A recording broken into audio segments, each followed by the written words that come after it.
Dahil uso naman ang mga iyakan ngayon sa balita, no? Ang tanong ko sa iyo ha, si Calvin Abueva kasi umiyak pero dahil wala na si Calvin, iiyak kaya ang ating Gilas Pilipinas sa Asian Games? May palag ba tayo dyan?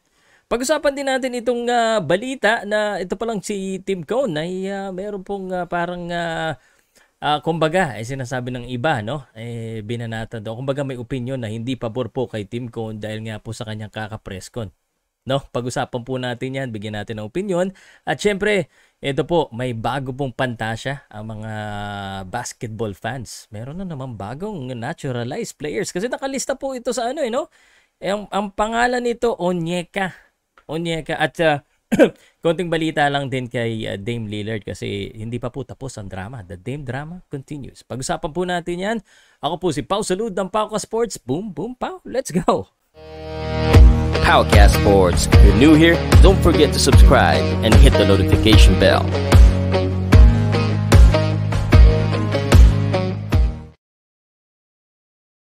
Umiit pero lumakas or iyak tayo sa Asian Games? Yan ang tanong. Alam mo, ang ating bagong lineup, dahil nga po hindi po na-aprobahan itong si Calvin Abueva, si Jason Perkins, si Moto Tua, laki sana niya, no? Sayang. At itong sino ba yung pangapat natin? Nawala na ako. Si Romeo. Si Romeo pala. Yan.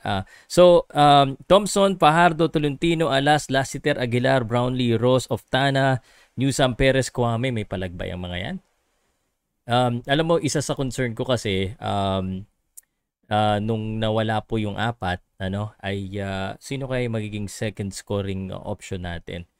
Pero ako naman ay actually regarding sa height or sa ating size, I don't have any problem. Although lumiit yung mga kapalit, at least andyan pa naman si Aguilar, andyan pa naman si Fajardo, andyan naman si Kwame.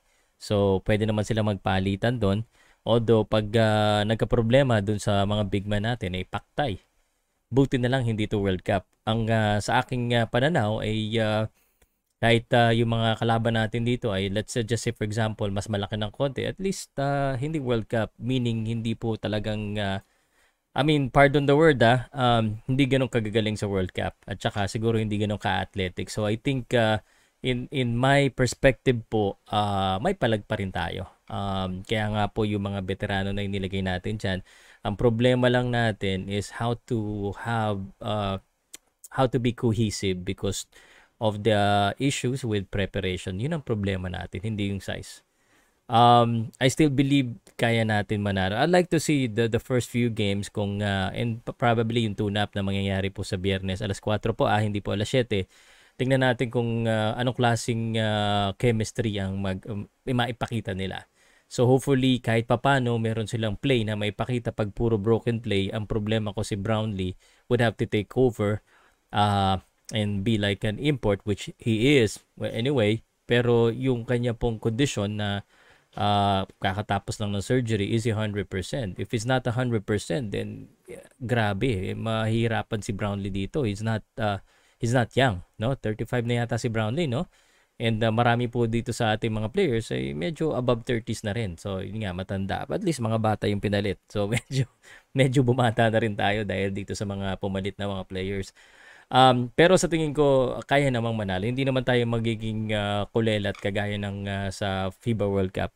When I say kulelat, isa lang pananalo natin, Asian teams pa. Pero ito puro Asian teams, so kaya. Sa tingin ko kaya. Also, I just wanted to, because nagba-viral po yung comment po or tweet po ni Sir Homer Saison dito kay Coach Tim Cone.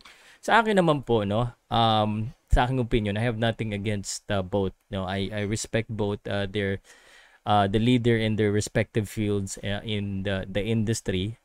But in my opinion, I think Coach Tim Cone is just kasi ang hirap kasi nung kanyang predecessor, kumbaga si Coach Chot, medyo heavily criticized and maraming bashers. So one of the things that he needs to manage probably they felt that with the expectation of the fans and the anger of the fans, it plays a big role.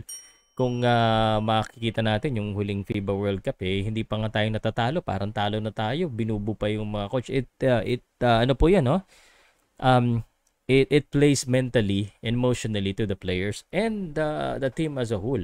So siguro I think again, it's part kaya nga tayo may mga PR because we want to make sure that we have the fans on our side. Yun na nga lang yung isang strongest assets natin yung fan, 'di ba? Agree or disagree, 'di ba? Anyway, bago ko ipagpatuloy yung yung kay Onyeka, no? Anyway, yung spokesman, coach issues na okay na yan. Bago ko pagpatuloy yan, gusto ko lang sanang batiin din si L.A. Tenorio. Nabasa ko sa spin that he is declared cancer-free on the latest test in Singapore. So, kaya pala nakikita ko nagpa-practice na at nakangiti. So, congratulations kay L.A. Tenorio. Congratulations din kay Terence Romeo. I heard that he has a new contract with San Miguel. Pero ako, I'm curious, no? I don't know the full story of this, but Ahaminsi from Converge, yata siya, no? He signed with Ginebra. And then Teng, which is the second leading scorer, is not being signed by Converge. So, ano kayong balak ng Converge dito? So, yeah, I'm just curious about that. I have no opinion about that. But my opinion is this. Papakita ko lang.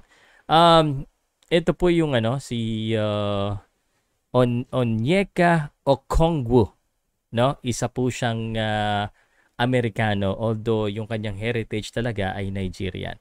So allegedly, siya po ay nagbigay ng kanyang opinion na he is willing to play for the Gilas Pilipinas national squad. At nasa listahan din siya. Kaya pala ganun ang kasi hinahanapan natin kung meron ba siyang dugong Pilipino gaya ni Jordan Clarkes or Jalen Green. Wala. Nigerian. Pero willing. So, ibig sabihin, naturalized. Parang ginawa natin kay Justin Brownlee. And we have to be careful with regards to naturalizing players. Bata pa po kasi ito. So, malaki po yung niya. Malaki po yung 22 years old. Malaki yung kanyang potential. And he is 6'9". He plays center and power forward, which is I still believe to this day that the kind of naturalized player that we should get are big men na kagaya nito ni hindi ko talaga hindi ko mabanggit yung pangalan Ito, Onyeka Okongwu, bagong pantasya ng Hoops fan. I think pwede. I'm looking at his stats. Is very good naman. Of course, he's not on the level of Jordan Clarkson in the NBA at least as of yet. He is still young, 2020, 2021 yung season niya. And he played 50 or 80 games and started 18 games for the Atlanta Hawks with 9.9 points and 7.2 rebound. That means he's good. Especially pagpunta ng Asian, pag mga ganitong mga stats, kaya nitong mag-dominate yung mga ganitong klaseng mga players.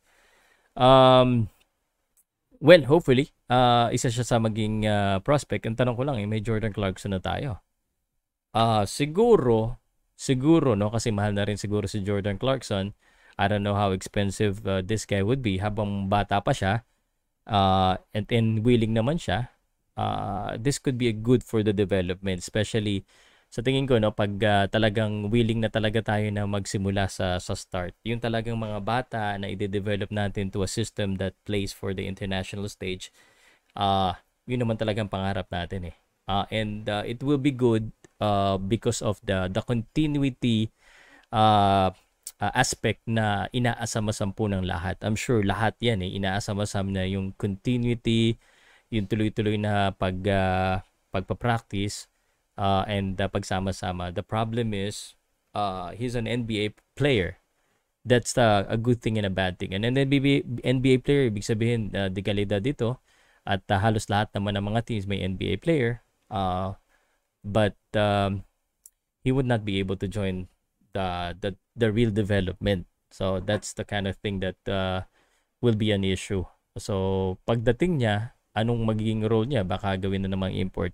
That's the thing about, ito yung bad side nito. Ibig sabihin, yung mga Filipino talagang aminado tayo na gahanap tayo lagi ng import na which means hindi ba natin kaya dun sa ating sariling yung sarili nating pool.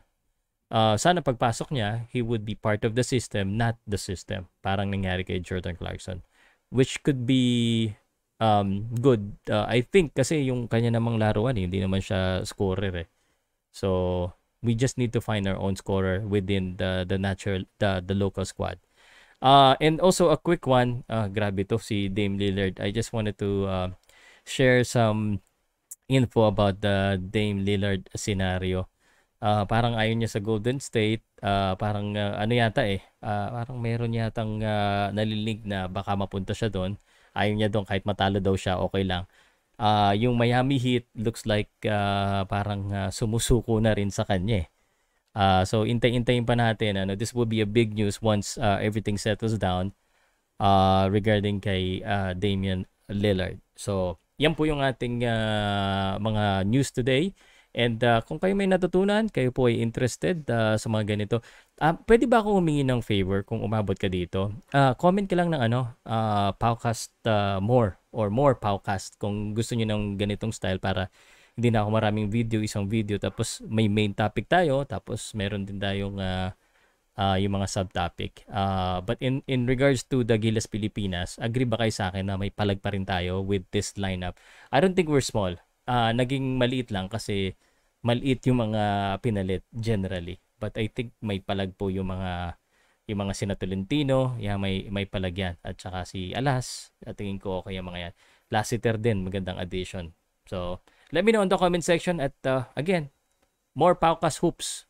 Yun na lang po. Salamat. Ako po si Pau Salud ng Paukas Sports. And by the way, before I forget, I just want to say shout out to Sports Plus PH, the sponsor of this video. Just scan to register. Salamat po and game responsibly. Thank you.